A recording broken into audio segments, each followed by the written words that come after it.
Welcome to the Golden Pathway Zoom seminar, where we provide a link from the seven major world religions to the teachings of the Ascended Masters, which will one day become the eighth major world religion. We are so glad you joined us today. We have done programs on topics as diverse as healing, relationships, healing your psychology, prosperity. And our theme right now this year is, oh, it's not on this particular one. We're moving on the path of personal Christhood. So we have with us today Reverend Sidney Bennett, who has been a student of the Ascended Masters for over 50 years and a minister for 33. So we're excited about that. And he's going to answer some of these questions for us. What are some of the keys for those who can sustain themselves on the path of the Ascension? Why is it so important that we don't have mismatched expectations for the challenges that we face? He has taken some keys from his sermon called Nine Mindsets for Your Personal Victory, which is included in his book called Practicing Sainthood. Did you know you had to practice to become a saint? It doesn't just happen overnight. It happens increment by increment.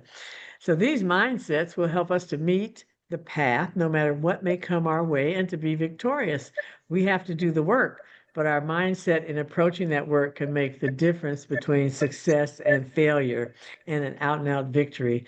So Reverend Bennett has served on the staff of the Summit Lighthouse in Los Angeles, in Montana, and he's co-led with his wife, Joy, teaching centers in Boston and Immigrant, Montana. He's an elder. He has been an elder at the Church Universal Triumphant, as well as a member of the board of directors for 19 and 12 years, respectfully. And in 2020, he published a compilation of some of his sermons in the book, Practicing Sainthood, Walking the Path of Your Ascension. He started his career in banking in 2010 and he retired from his career in banking in 2010 and lives with his wife, Joy, in Bozeman, Montana. Sidney, welcome, welcome, welcome. We are so glad that you are with us. Thank you. Good to be here. Should I go ahead? Yes, sir. I was, as a lot of people know, I was a banker for many years. That's how I paid the bills. And when I started out in the bank, they had something called the Policies and Procedures Manual. This was a big bank, and it was 17 volumes, and it used to sit on the back desk. And of course, it was all hard copy in those days. And if you had any question about how to do anything in the bank, you'd go to the Policies and Procedures Manual, look it up, and there you have it. Well, when I started on the spiritual path, I sort of assumed that there was a policy and procedures manual. And if I did everything in that manual, I'd be home free. Well, it didn't take long for me to discover that's not how the Ascended Masters work and not what the path of the Ascension is like. And what I've observed over the years in talking and working with people is very often they come to the path, not quite with that viewpoint that I had, but not really understanding what they should expect. And because of that, what the mismatched expectations, they will hit a point on the path where they will stumble, and some will get up and keep going, and others will say, this isn't working for me, I don't understand this, and they'll leave. And of course, that's a tragedy, because making it on the path of your ascension, you begin with understanding what that path is, what the guru-chela relationship is, and what it isn't, and what we can expect, because there always are dry times in any spiritual path. There are times when the masters feel so close you could reach out and touch them. There are other times when they seem a million miles away. And so we really need to have a perspective or an understanding that will help us through all those times. I had a friend of mine give me a book called Put Your Mindset to Work. And it was a very interesting book and talked about mindsets and how they affect the workplace.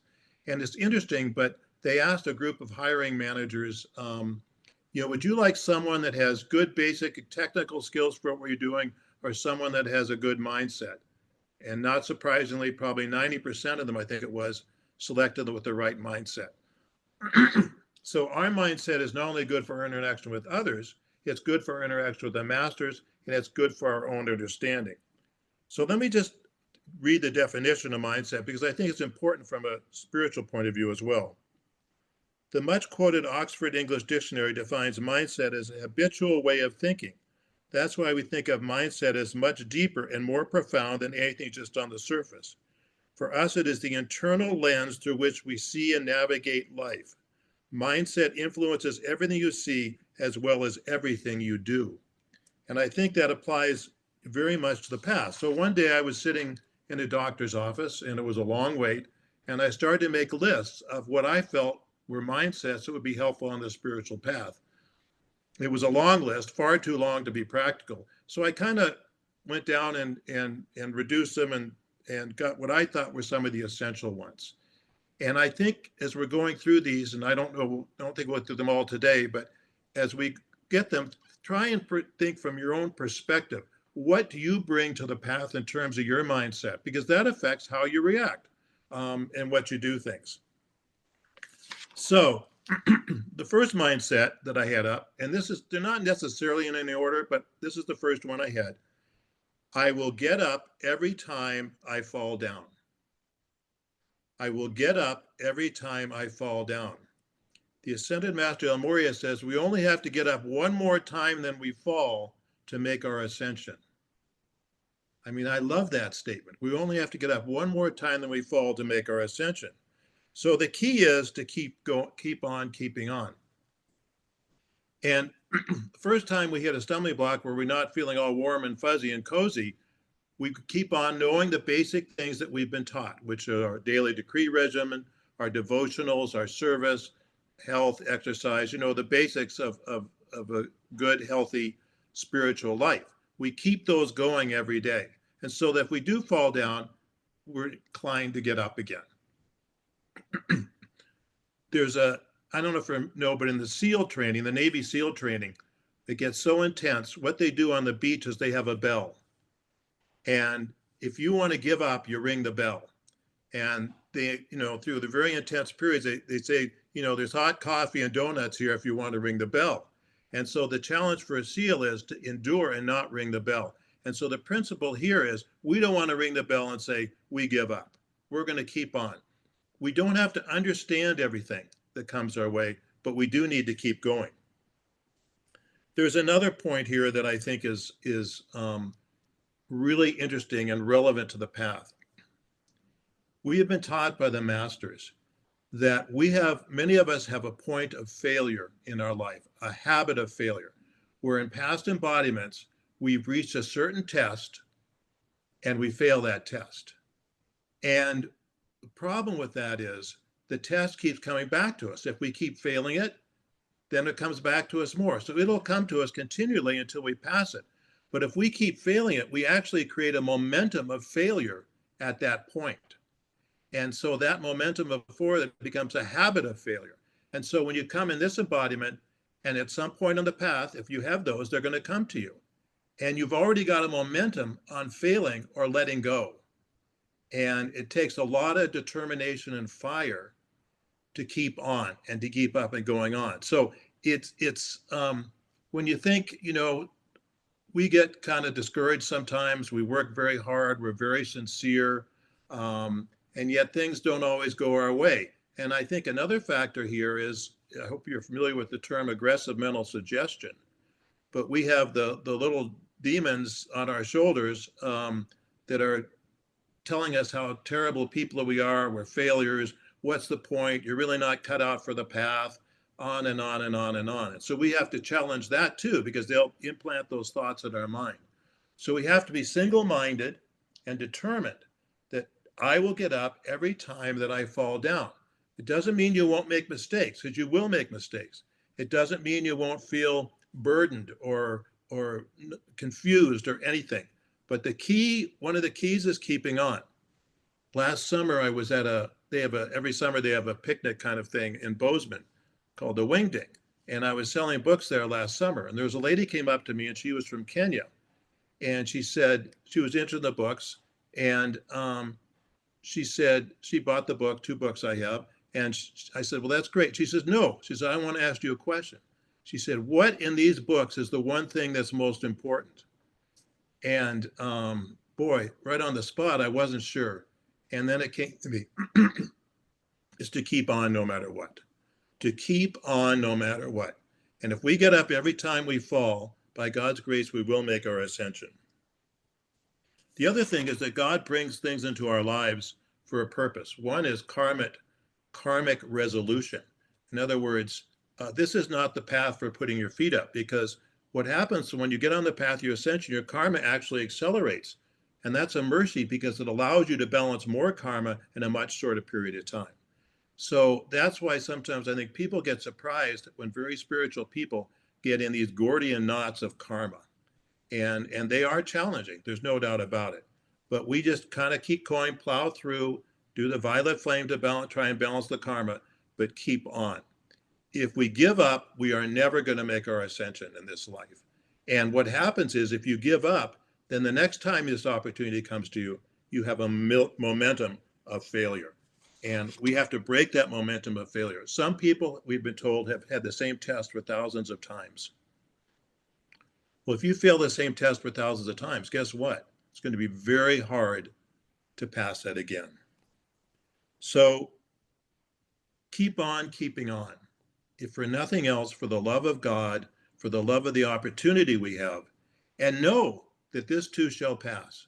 And we're not perfect. We make mistakes. We come up short. But if we keep going, we're going to get there. And so the masters encourage us. The first keeper's the flame lesson. Talk about consistency, not only with your prayers, your support, your devotion, but you're walking on the path. So mindset number one, I will get up every time I fall down. Number two, I will not be afraid of pain, either my own or others. I will not be afraid of pain, either my own or others. As we're taught what the good life is, the good life is free of pain, right? Or the minimum amount you have to have. You want good health, good job, good income, good family, good friends. That's the good life. Why would I want pain in that? Well, pain comes to every person. We know that. But pain is actually a crucial part of the spiritual path. And I can remember the first time I heard the teachings or Mother's quote on pain, where she said, pain is the portal to bliss. I said, whoa, hold on there. Pain is the portal to bliss. And I couldn't figure out what that meant for the longest period of time. I know we've been taught that pain is one way of balancing karma. And whether it be physical or spiritual or whatever, we can balance karma that way. And of course, that's what we're all about. And pain teaches us. You know, it's like the child not putting their hand on the fire. Pain teaches us where to go and not to go. And it teaches us through our mistakes that we learn. And so we have emotional pain about mistakes we made and regrets.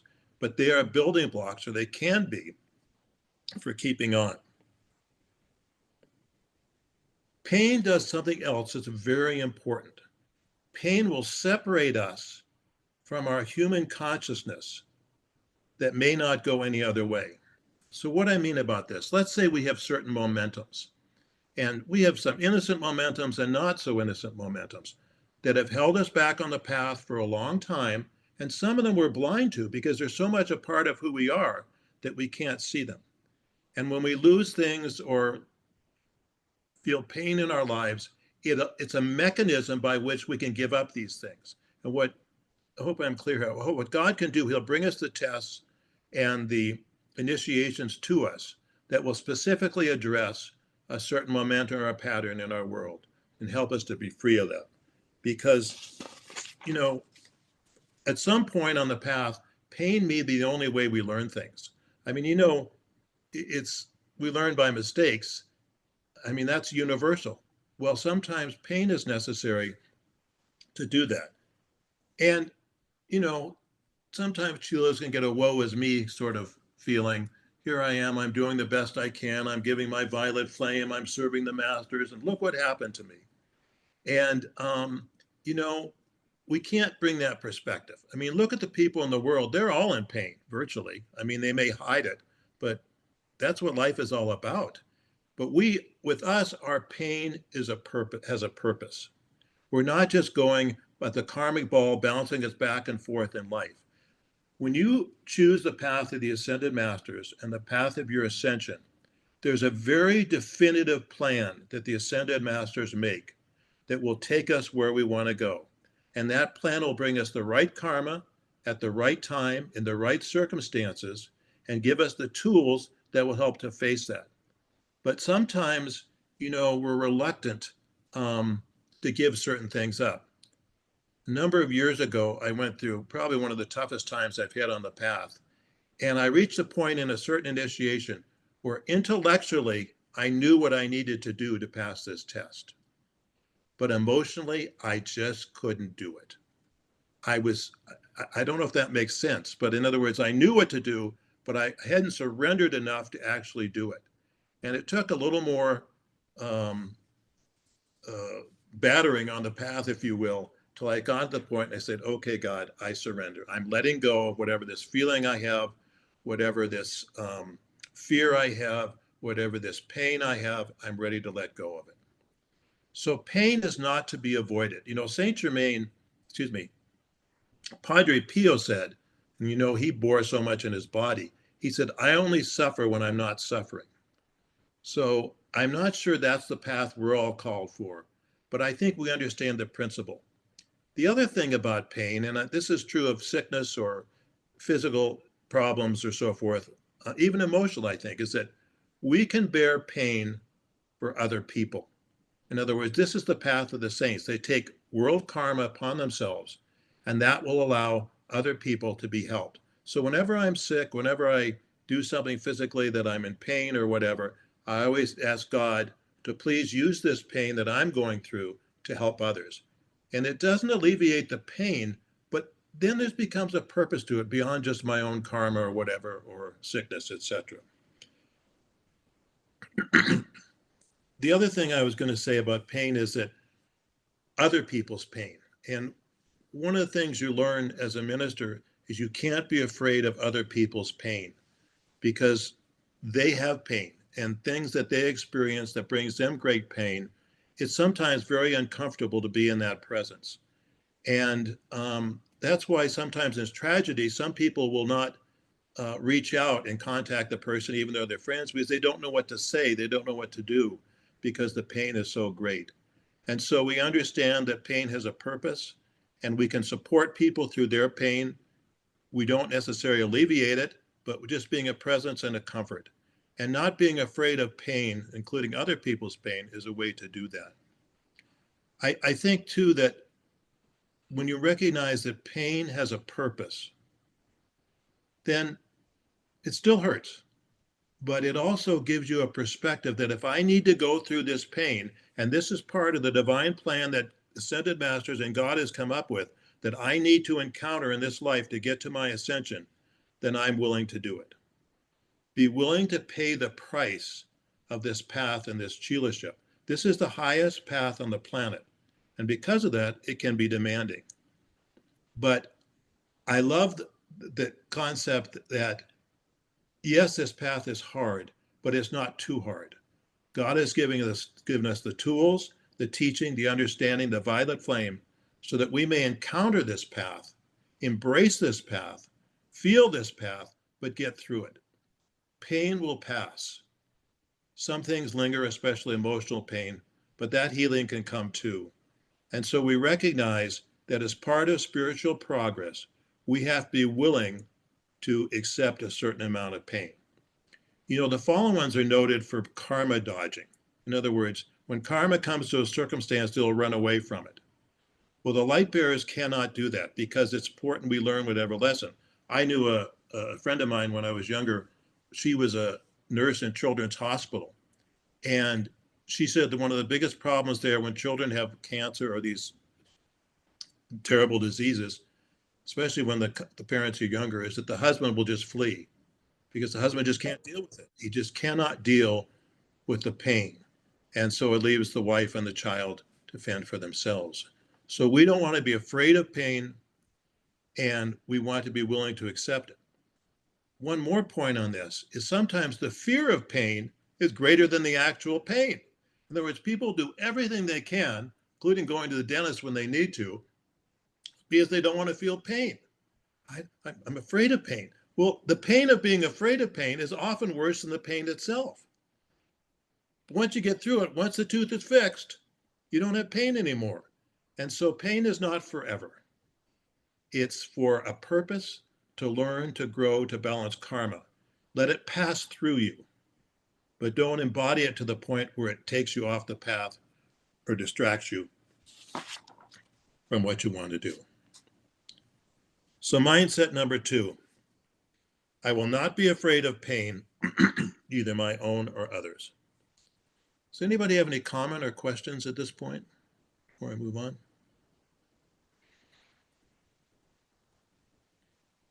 I just would like to say, I'm sorry, let me see if I can put my camera. I think my camera is on. Thank you, Sydney. I think it's been great. So far it's great. And I just agree with you in the part where you say the pain is a great teacher. Can you hear me? Yes. Yeah. Okay. That the pain is a great teacher, and also is um, uh, I can tell by my experience that when the pain comes when you feel more close to God. So when the pain is so great is when you feel more closer to God. So I just want to say that is, well, it's not like it is true, but I can say and can tell that it is that feeling. I felt that in that way, the pain, the greater is the pain, the closer that you feel to God is feel. What happens sometimes is the pain will help you get to the point of surrender. It's Not like that. true. I told you that situation where I knew what I had to do, but I was not ready to do it. And so eventually the pain of not being obedient and not serving and not surrendering was too great. I just had to surrender unto God. So Yeah. thank you for sharing that. Thank And Yes, good morning. I just wanted to share with you an experience that I had when I was first a keeper of the flame. I was all gung-ho and I was going to do all these wonderful things, as you do when you first know and you've got all these teachings and you want to work with them. And one of my patients had incredible pain. She had arthritis of the spine.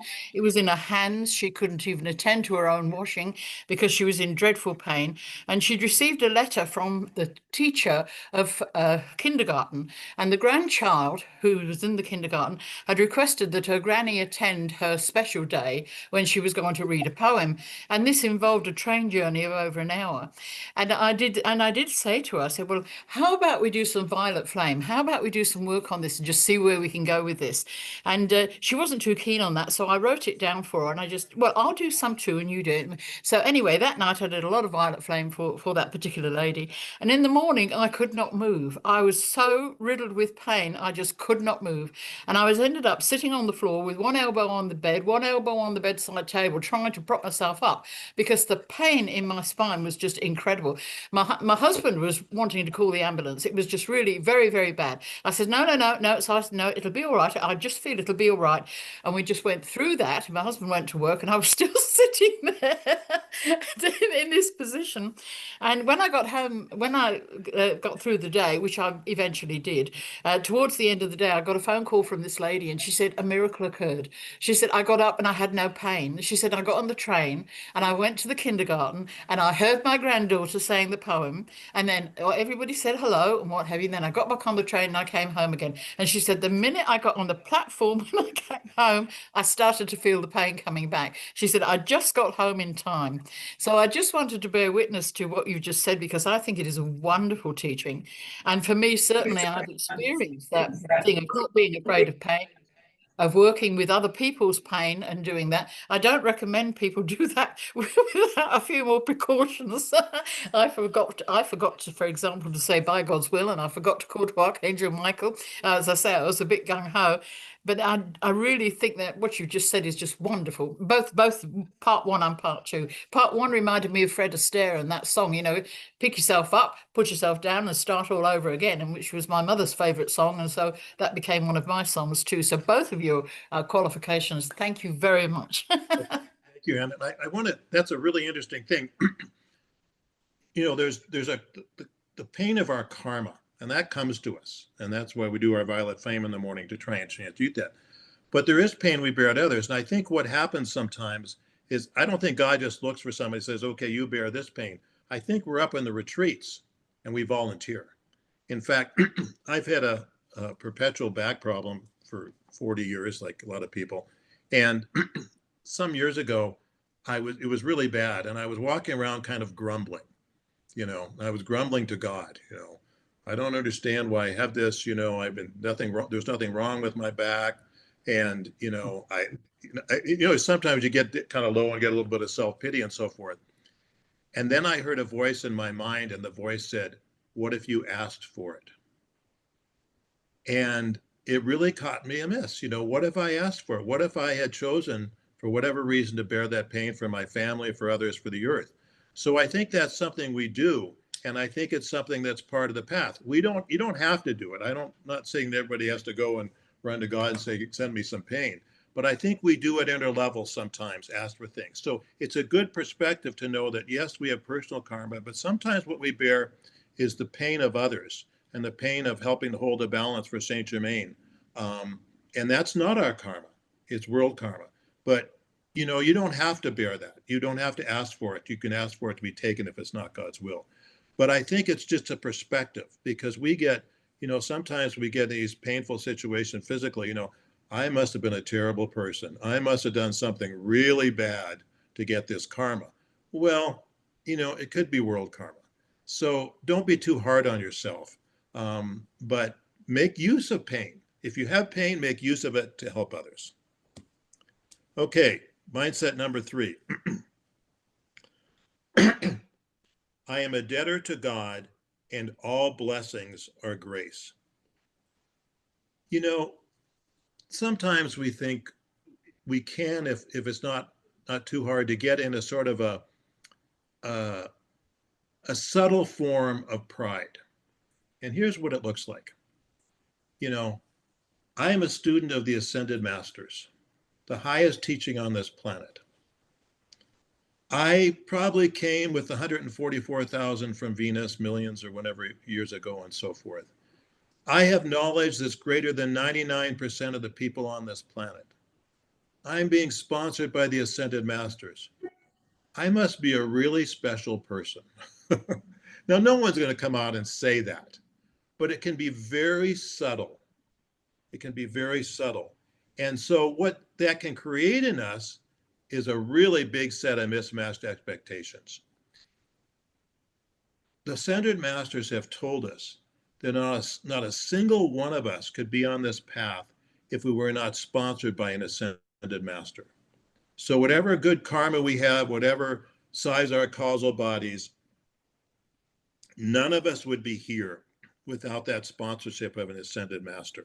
We didn't have the momentum, we didn't have the attainment that we could get there on our own. So we bring to the path a perspective that we are the debtors. Mother and Mark came into this last embodiment, with less than 50% of their karma balanced. Now, I don't know about you, but I have the highest level of confidence that I came in with less than 50% of my karma balanced. And so we really are coming, present ourselves before God and say, God, we are debtors. Our karma are our debts. And we want to balance this karma. We want to make our ascension. How do we do it? And so we get the sponsorship of the Ascended Masters. And when you become a student of the Masters, the sense that you are on the path of the ascension, and if by the way, if you haven't written a letter to God says, I want to be on the path of the ascension, you should consider that, because number one, it will accelerate things in your life if you're ready for that. But it's also key if you're going to get, we only have so many years. And so you have to get everything in those years that you can in order to get where you want to go. So it's kind of signing up for a ride. But when you do that, you also get a different level of sponsorship regarding your karma. And so it may not alleviate the karma, but it certainly will regulate it to a certain extent, and also give you the tools to prepare for it as coming. There is a giant conspiracy of the Ascended Masters and the Chelas for them, the Chelas, to get their ascension. The masters labor hard and long to bring us those situations, circumstances, people, opportunities that we need to make our ascension. That's what they bring to the table. What we bring to the table is a willingness to take these things on and not be surprised when they come to us, not be surprised. Um, I had a neighbor some time ago that was upset with something I did, and I didn't know this person very well. And it was a mistake, I don't think it was the end of the world, but it was a mistake on my part. And one day he tore into me with the most vitriolic language and energy and hatred that I've experienced for a long time. And I just took it. And, I asked for forgiveness for this mistake. And I was reflecting on this. It really shook me up reflecting on it. But I believe that was karma. And maybe it was opposition, but sometimes those things will come to us. So by God's grace, I think I responded the right way. And so hopefully that karma is balanced and I won't have to meet him again. And things have been better since then. So we come with this debtor mentality. We owe God. You owe money to the bank, you got to pay it back every month or whatever. We owe God this energy that he's given us if we misuse. So it keeps us humble. And humility is so key to the path because without it, we can't make it. In fact, Kathumi gave a teaching that said there are people that make, they have attainment of, let me see if I can find this here. An adept, okay? They've really made it, okay? And so before the crown of their Christhood is put upon them, they go before essentially a review board. I guess this is the way it is in heaven before you get anything. And they go through and they present the person's life stream and their attainment. And they will find that this person has the attainment to get this, but they will find subtle seeds of pride in some of them. So this person was about to make it, but because they had not gotten rid of these very subtle seeds of pride, they were not awarded that crown. And so pride is deadly, it's disastrous, it's the enemy of our souls. So beware of subtle forms of pride. Beware of praise, because all praise should go to God. But this idea that when the times get tough, we think God owes us more. I was surprised when Jesus said, when in dictation, he said, we do 10%, you do 90%. And I was kind of surprised at that. I thought they'd do more. But they do 10 and we do 9, but their 10, of course, is very crucial. And so we have to work. We have to work at this path. And so when we come with that attitude of a supplicant, then it opens the door for us to learn our lessons quicker and not be angry or resentful. People will get angry at God. I've done all this for you, God. I've worked hard. I've given Violet Flame for years. I've done all this and that. I've supported financially, supported the messengers. Why are you doing this to me? And when we have that attitude, then we're not going to make any progress. We can feel pain and feel loss and feel sorrow for what may be coming upon us, but we can't take it as a reason for leaving the path. We can take it as a reason or purpose for growing in the path. And knowing that God will not bring anything to us that either he allows or he brings to us specifically.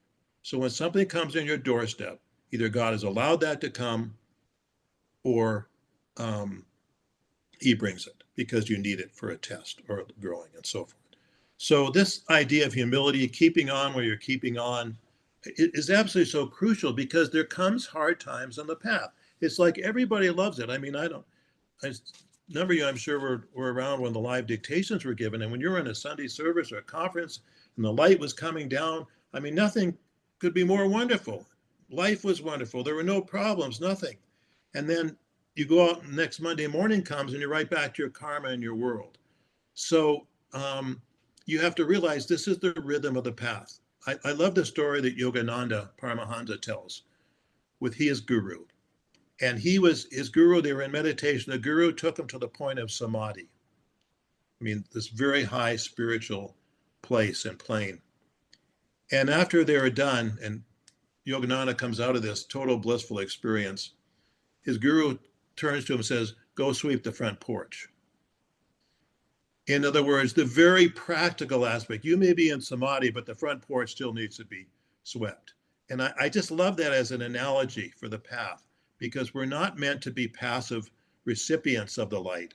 We are to be recipients of the light and take them out and do. Do in our worlds, do in our facing our karma, our daily responsibilities to family or friends or work or whatever. The second thing we think is, God, sometimes people said they have hints of their past lifetimes. This is a favorite pastime of some Chiles. And whether they're true or not, I don't know. But anyway, look at all these wonderful things I've done.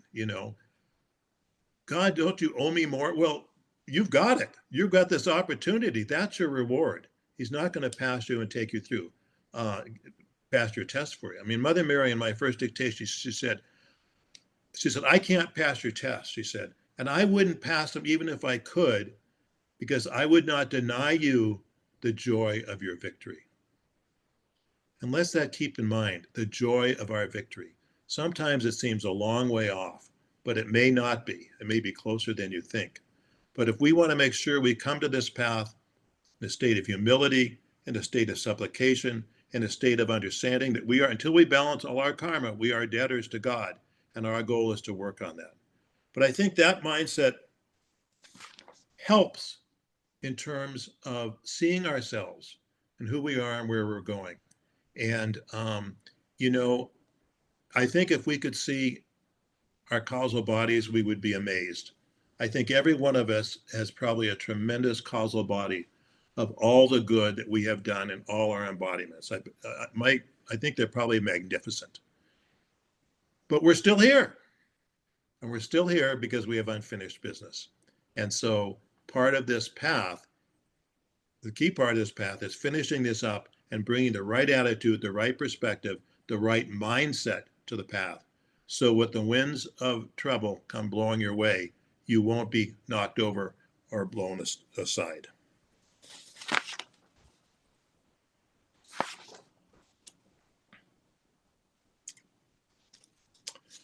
Okay, now that we're moving on to something with a little more challenging, perhaps.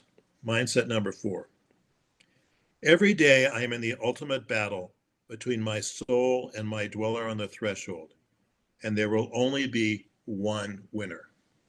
Now, hopefully, if you're not familiar with the term dweller on the threshold, it refers to our human creation, our human consciousness, our human personality that is not created by God, but was created by us taking God's energy and using it, in many cases misusing it, and creating patterns in our psyche and world. And so this dweller is like our sorcerer's apprentice, if you will. We created it, but it's become more powerful than we are. And so that's why, as Paul says in the Bible, the things I would do, I can't do, and the things I won't do, or I do. I don't want to do, I do. So this dweller is very powerful and affects our daily life. But it's not God and it's not you. We think it's us because we created it and we've lived with it for so long. But God cannot come into our temple and be fully residing there. Our Christ self can't come in until that dweller is bound and removed. And mercifully, God has given us ways to do that with a prayer to be free of it and support of the masters. The master says we can't do it ourselves. That's how hard it is. But with the support of the masters and the decrees and so forth, we can be free of it. And God works to do that. And that may be as simple as working to overcome habit patterns. For instance, do you know people that the first thing they come into a room, they'll be critical. Something they'll see, that's not good, you're not good. It's a pattern, it's a habit in their worlds.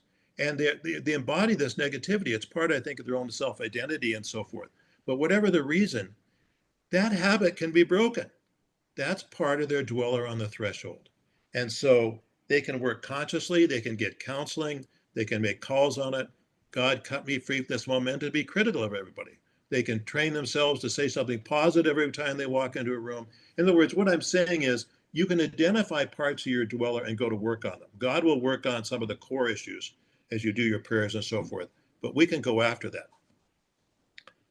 The dweller on the threshold will not inherit the kingdom of God. So we can't have one foot in heaven and one foot on the earth. It's got to be all or nothing.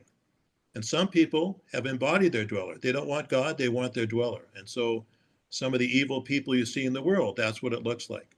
But for chelas on the path, one of the tasks we have is to work to overcome, with God's help, those momentums and patterns in our lives that work through our personality, through our traits, through our habits, whatever, that cannot be where the Christ is. In other words, if we want Christ to come into our temple, then we have to do our best to empty our temple, to make a vacuum there so that Christ can fill it. So I think of our dear Christian friends who believe that if they give their life to Jesus, they're saved and that's that. And they don't have to do anything. They don't have to work through their psychology. They don't have to work through their personality. None of that. I mean, it's a pretty nice free ride when you think about it. But that's not our path. And we understand that's not the truth. And that's why we've done this. So we do need to work on these patterns or behaviors in our lives. And you just start with one. I gave an example. There could be another example. These little habits, so forth that, well, they're not so bad. You know what I mean?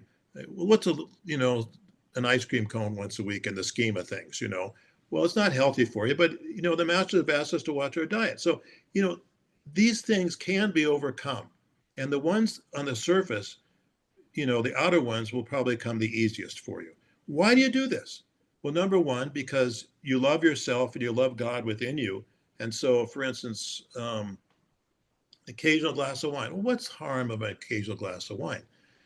Well, that's not the point, really. The point is, if you want the spiritual path, you can't make alcohol a regular part of your life. And in fact, if you listen to Mother Mary, she doesn't want us to drink at all. Well, that's good enough reason for me. And so that's a goal of mine. For some people that like that, it's not something they can give up overnight, but it becomes a goal that they work for. And so in these many areas, we look for something, a pattern in our life that needs to go. Now, once the superficial ones are gone, the easy ones, if there are any, then you get down to the nitty gritty. And for that, you may need to work on your psychology.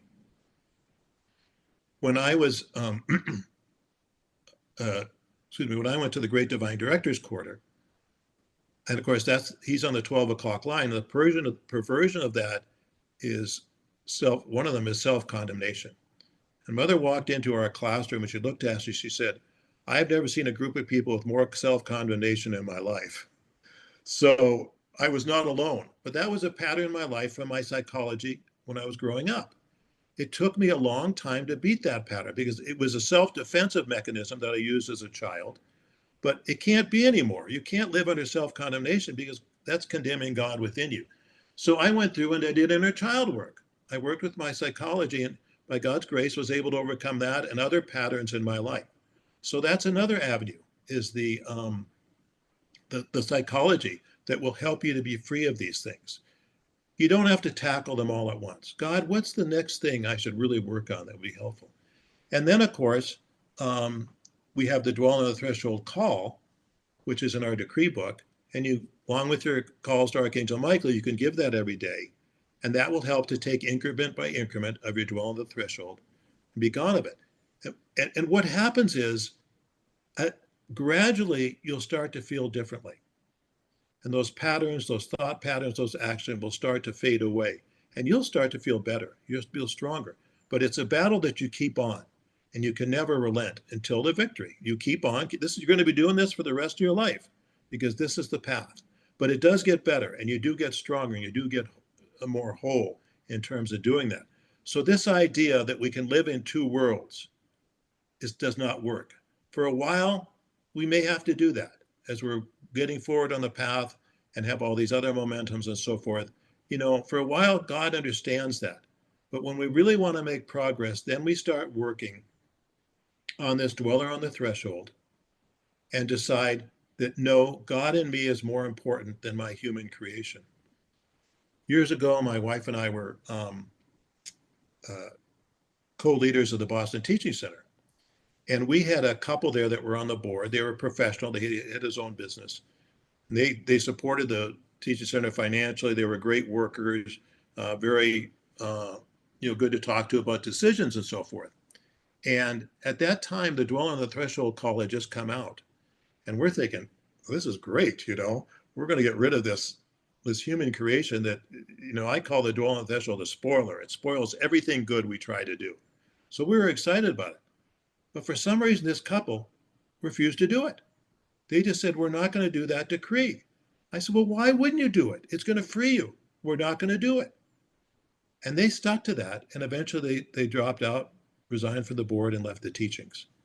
In other words, I don't know what their reasoning was, because to be free of that which is unreal within us, to me, seems like a wonderful opportunity. But it takes a conscious decision, and they weren't willing to do that. You could say their dweller wasn't willing to do that. Well, I think we all get tired of being ruled by our human consciousness and by this dweller, because it spoils every single thing we try and do. And so we go onto this path and we realize this can't be. I can't be half on earth and half in heaven. I have to be with my Lord, walking the earth. And I can't try and live in both worlds. And understand that this is not something that happens overnight. It's a process. You take it step by step. God will not bring you more than you can manage, but it's part of the mindset that you aren't going to try and live in two worlds. This is a path that requires commitment. God is merciful. He's not a tyrant. But if we want to make the most progress, then it's very important that we have that commitment to God. We have our daily spiritual practices. We bend our knee before our Father, Mother, God. We ask for guidance and direction. We listen. And, there's a certain joy in that. There's a peace that comes when you are so engaged in what you've always really wanted to do at inner levels, which is walk this spiritual path. Our souls are so excited that we found this path, and at long last, we're walking it because it's key to our soul's freedom. Our souls have been in pain and in anguish for embodiment after embodiment that we neglected our spiritual side and our spiritual path. So as we embrace this, yes, it's hard work, but there's a freeing action to it, and there's a joy that comes with it too. And when you stumble and fall, we all do. I've been on the path over 50 years, and I got to tell you, there's times I have to get on my knees and ask for forgiveness. So it does happen, and it's a part of being in this world. But we have a mindset that God is going to rule in our temples, that this human consciousness is not going to rule, that this psychology, which is out of whack, is not going to rule, and us aggressive mental suggestion that's on me is not going to rule. Our patterns from childhood, we're going to be free from them because they're limiting to us. And, there are people that unresolved psychology can be a hindrance to your ascension. Let's put it that way. Because if you don't resolve it to a certain level, I'm not saying it has to be 100%, but if you don't work on it, then it is a hindrance to getting more light and more mastery and more victory over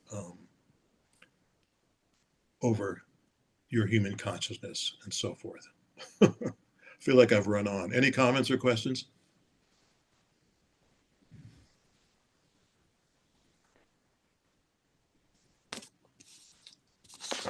I have a question, Sidney. Yeah.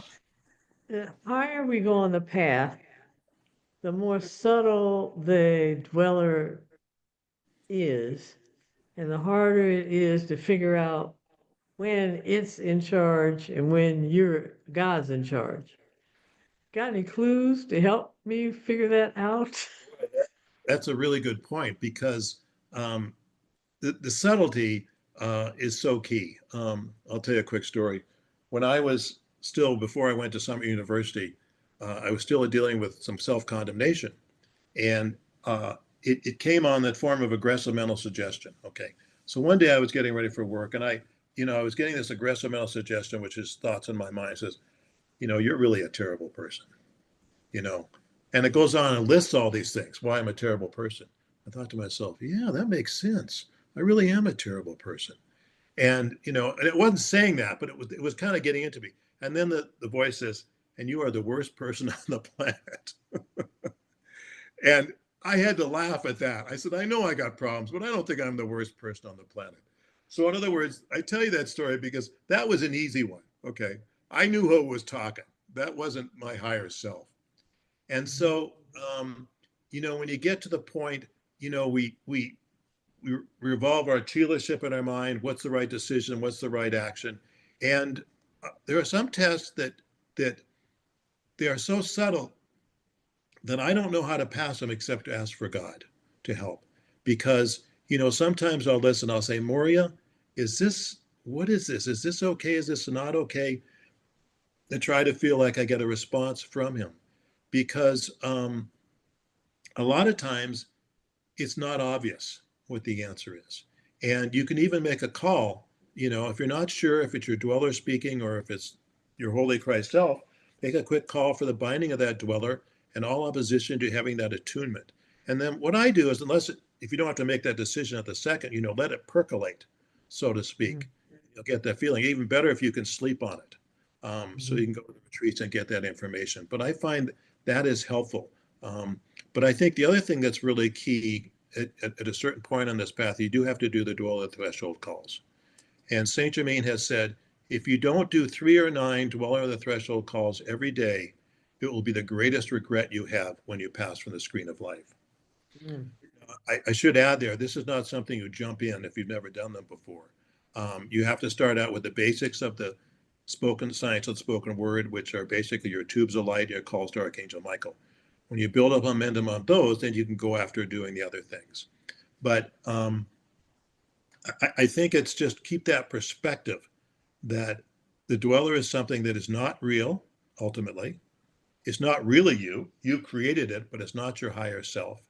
And it's a block to every good thing you want to do. It's a block to your Savior coming into your temple. It's a block to being an instrument of the will of God in the greatest way every day. It's a block to holding that focus of light that will help hold the balance on the planet to prevent cataclysm or war or economic collapse. So it's got to go. We understand what it is. We recognize what we need to do. And we trust that God and the Ascended Masters will work with us on that. You know what? We're done with this thing. It's spoiled too many lifetimes. And it makes you create karma. Why are we in this mess? It's not because our Holy Christ did something wrong, Holy Christ self, it's because we did and allow these momentums. But also have a little mercy on yourself. Don't condemn yourself. Everybody's got a dweller. So we're not alone. And a lot of times, I mentioned, sometimes our psychology or patterns are self-defensive. And especially in the case of a child, it's the only way they know how to deal with things. So, have mercy to yourself too at the same time.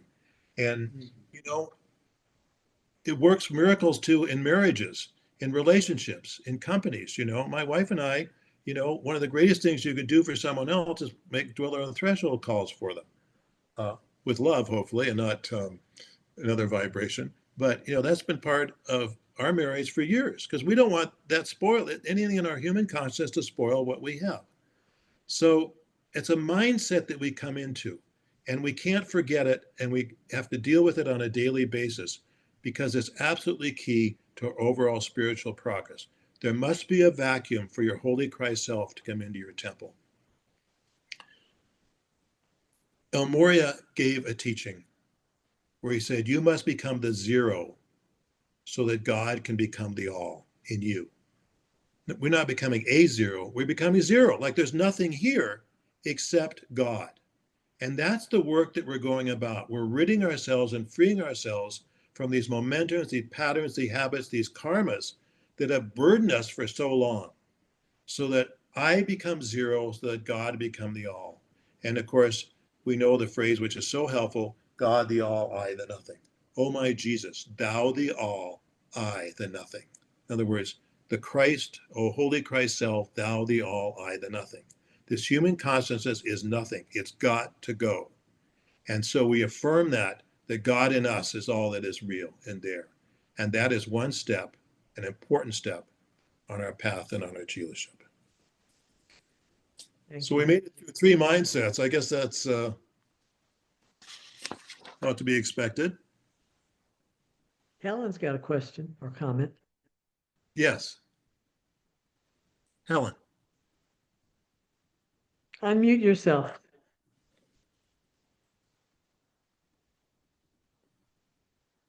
Okay, can you hear me now? Yes. Okay, thank you. Okay, so a question. You mentioned in the third section about the debtor.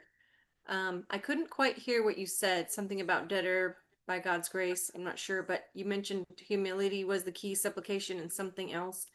So I didn't know if you could clarify or repeat that for me. Oh boy. Well, I think we come bringing a mindset to the path, and we get away from the think that we're special. In other words, in fact, one of the masters said one time, he said, the reason you're in this church on this movement, not because you're so great, but because you needed it the most. And so that keeps it in perspective. So what I'm saying is, by God's grace, each one of us has a lot of attainment, but we still are debtors. And so we bring that mindset that I am here to serve, I am here to balance my karma, I am here to make myself a recipient, or not a recipient, but a chalice that God can use.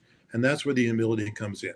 I think some of you probably know that when Jesus, after he passed and went to the temple at Luxor, or he was very advanced and very attained, but he started at the very beginning as a point of humility. That was Jesus. So that's an example for us that we bring to the path, because it helps. We don't get carried away with ourselves. And especially, when the Holy Spirit works through us, we don't want to ever think that's us, that it's God, that God is the doer within us. I know when I was about 16 or so, my grandmother wanted to get a ride someplace, and she was a very devout Christian. And she came to me and said, "Oh, will you drive me this place?" And I said, "Sure, I'll drive you."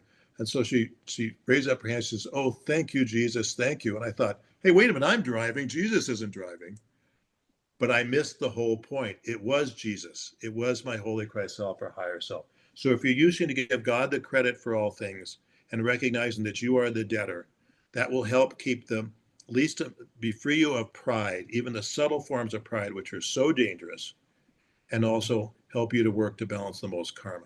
It's just a mindset and an attitude. It's so refreshing. I think probably every one of us probably knows someone that is truly humble, not not fake humility, but truly humble. And what a wonderful vibration that is. You want to be around it, and of course you want to emulate that too.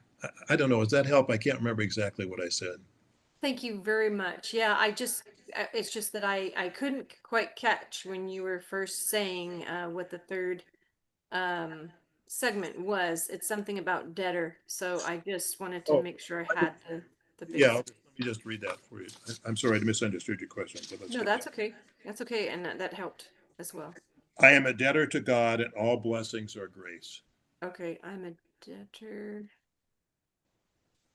to God, and all God's blessings are grace. Grace. Okay, thank you. Sure. Anyone else?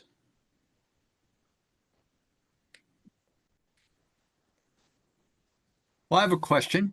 I heard that this is being recorded. Can we get replays? Because I'd sort of like to listen to it again.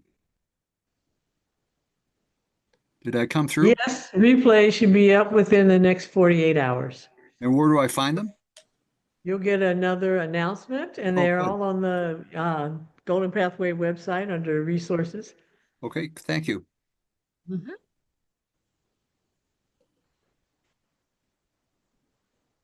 Well, Patricia, I only got to 3, so Well, you got to 4. 4. Sorry, 4. 4, so we didn't quite get halfway there. Did you save some of the easy ones for last?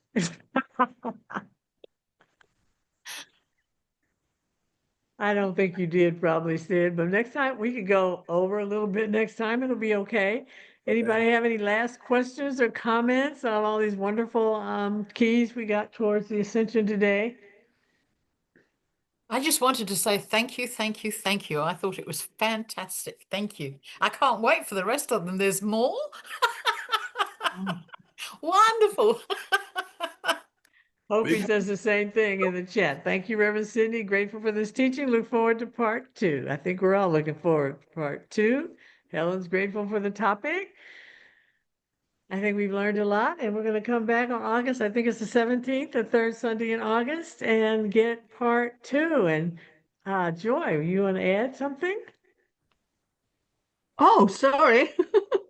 I didn't mean it. I didn't mean to raise my hand, but Okay. yes, brilliant and very key. Very key. And Patricia, I want to mention that the picture of Sydney's both books are going to be in the announcement. So if people want to read those, they can get them to meditate on them. They're available on Amazon. That's Oh, great. wonderful. That's They're good. also listed on the Golden Pathway announcements. Can we buy them from Golden Pathway or should we buy them from Amazon? Amazon. Amazon. All right, great. Thank you. Well, Sydney, I think we've got a lot to work on this week and the week after that and the week after that. You've given us one teaching. We can work on each one a week, and then we'll be ready for number 5. Okay. Thank you so much. We are so grateful. This has been wonderful. And we will look forward to seeing you all in a month. Okay, God thank bless you. and God victory. Okay, thank you. Thank you. Bye.